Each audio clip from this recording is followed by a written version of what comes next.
El presidente de Estados Unidos, Donald Trump, ha afirmado que Rusia ha acordado no atacar Kiev ni otras ciudades ucranianas durante una semana, ya que el país está sufriendo temperaturas gélidas.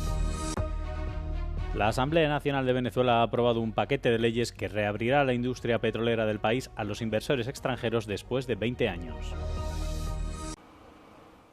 El presidente de Estados Unidos, Donald Trump, afirmó que el líder ruso, Vladimir Putin, había acordado no atacar Kiev y otras ciudades ucranianas durante una semana, ya que el país se enfrenta a temperaturas invernales gélidas. Rusia aún no ha respondido ni confirmado la declaración. A principios de semana se preguntó al portavoz del Kremlin, Dmitry Peskov, sobre una posible suspensión mutua de los ataques a las infraestructuras energéticas. Peskov se negó a hacer comentarios. Personally asked President Putin not to fire on Kiev and the cities and towns for a week during this. It's extraordinary. It's not just like cold, it's extraordinary cold, record-setting cold. Дякую американській стороні за зусилля, щоб в цей час зупинити удари по енергетиці, і сподіваємось, що Америці вдасться це забезпечити. Rusia ha estado atacando la red energética de Ucrania en medio del frío glacial. El presidente ucraniano Volodymyr Zelensky anunció la semana pasada que más de la mitad de los hogares de Kiev se habían quedado sin calefacción y que la mayor parte de la ciudad se había quedado sin electricidad como consecuencia de los ataques.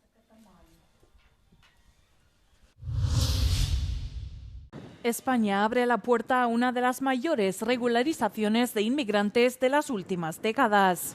Cientos de miles de personas que viven y trabajan en el país podrían por fin obtener un permiso legal de residencia y trabajo. La medida permitirá empezar a trabajar y cotizar desde el momento en que se admita la solicitud, sin esperar meses a una resolución administrativa.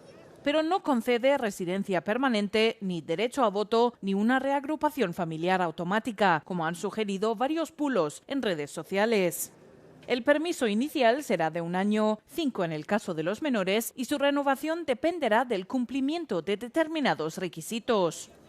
Personas que se podrán regularizar mediante esta regularización masiva obtendrán un permiso de residencia y trabajo. De hecho, es un permiso de residencia y trabajo que, lógicamente, permite residir y trabajar, pero que también permite residir y trabajar provisionalmente desde la admisión, no desde la finalización del trámite. Eso es importante porque se prevé que haya, yo me atrevo a decir, más de 1 millón de solicitudes. Están hablando de 500.000, 800.000, yo me atrevo a decir que serán más de 1 millón de solicitudes.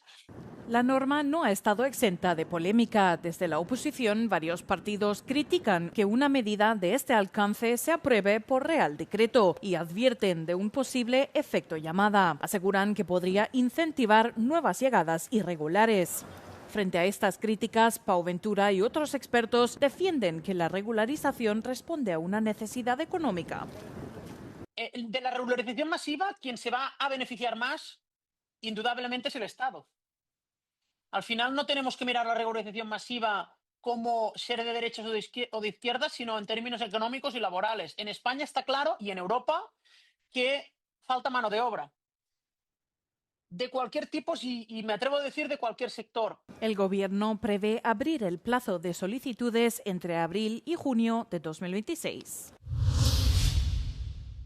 Europe Today entrevista al expresidente del Consejo Europeo, Charles Michel, sobre los temas candentes de la semana, entre ellos el apoyo de Mark Rutte al discurso del presidente Donald Trump.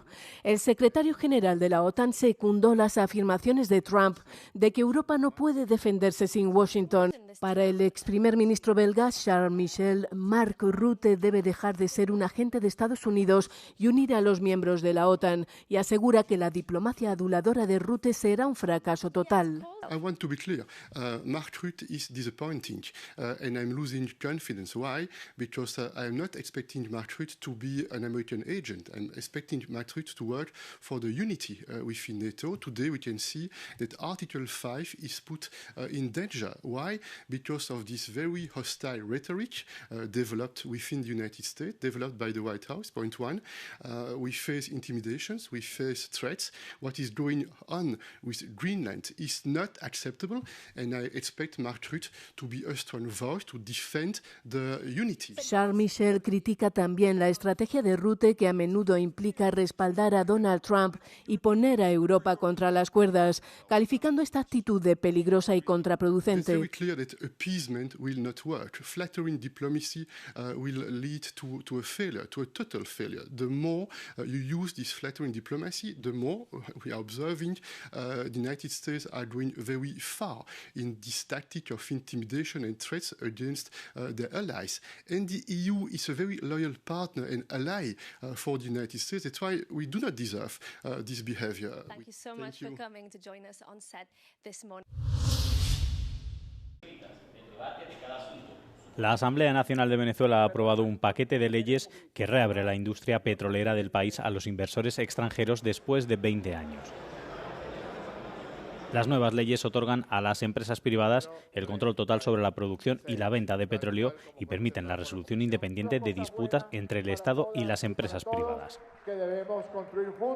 Hace 20 años, bajo el liderazgo de Hugo Chávez, Venezuela experimentó una transformación socialista en la que las empresas petroleras que operaban en el país, normalmente estadounidenses, fueron expulsadas y todo el sector fue nacionalizado.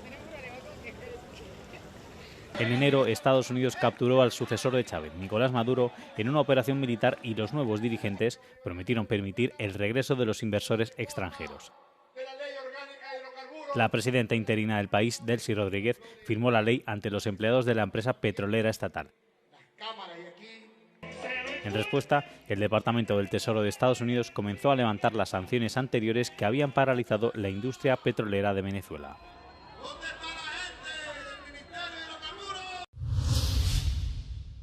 El excandidato presidencial y opositor venezolano Leopoldo López asegura en una entrevista con Euronews que Venezuela está mejor que antes del secuestro y extradición de Nicolás Maduro por parte de Estados Unidos.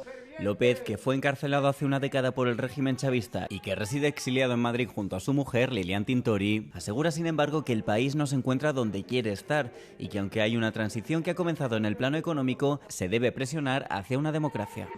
We expect a process that will lead us to a general election that will give the Venezuelan people the voice to who will govern the country. That's what we hope for, that's what we'll fight for. López defiende la operación de la CIA y del ejecutivo de Donald Trump, asegurando que el país se ha implicado en decenas de negociaciones internacionales que solo sirvieron para que Maduro, en sus propias palabras, ganase tiempo. El candidato también asegura que cientos de miles de venezolanos quieren regresar al país para volver a la arena política y reconstruir la nación caribeña. Thousands, I would say hundreds of thousands of Venezuelans that will be willing to return at the political level. Yes, we hope to return as soon as possible to Venezuela and to contribute to the rebuilding of our country. Puede ver la entrevista completa con Leopoldo López en la web de Euronews.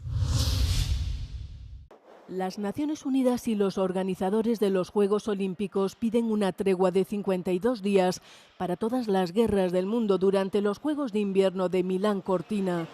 Los promotores de esta iniciativa, que tiene sus raíces en una antigua tradición griega, piden una tregua para todos los conflictos armados desde el 6 de febrero, fecha en que empiezan los Juegos, hasta que terminen los Paralímpicos el 15 de marzo. La resolución sobre la tregua olímpica fue aprobada en la Asamblea General de las Naciones Unidas en noviembre del año pasado. Θέλουμε προφανώς ηθικά να στείλουμε ένα μήνυμα ότι θα πρέπει να γίνει σεβαστή η Ολυμπιακή εκεχηρία, η ιερή Ολυμπιακή εκεχηρία όπως τη λέμε. Πρακτικά αυτό μπορεί να μην είναι κατορθωτό, αλλά το μήνυμα πάει σε όλα τα μήκη και πλάτη του πλανήτη ότι είναι απαιτητό εκεί που έχεις τη δυνατότητα να δώσεις λίγο χώρο στην ειρήνη. Los Juegos Olímpicos se reanudaron en su forma moderna en 1896. La primera tregua olímpica moderna tuvo lugar durante los Juegos Olímpicos de Invierno de 1994 en Noruega. La tregua supuso una pausa en el asedio de la ciudad de Sarajevo, lo que permitió que los convoyes de ayuda entregaran alimentos y medicinas en la capital bosnia. 6 años más tarde, en el año 2000, en Sydney, las dos Coreas desfilaron juntas en la ceremonia de apertura olímpica. El presidente de Estados Unidos, Donald Trump, ha nominado este viernes al economista conservador Kevin Warsh como nuevo presidente de la Reserva Federal de Estados Unidos, en una elección que probablemente provocará cambios drásticos en la agencia monetaria, lo que podría acercarla a la Casa Blanca y reducir su independencia histórica del poder ejecutivo. Warsh sustituirá al actual presidente Jerome Powell cuando expire su mandato en mayo. Trump eligió a Powell para dirigir la Reserva Federal en 2017, pero este año lo ha atacado sin descanso por no bajar los tipos de interés con la suficiente rapidez.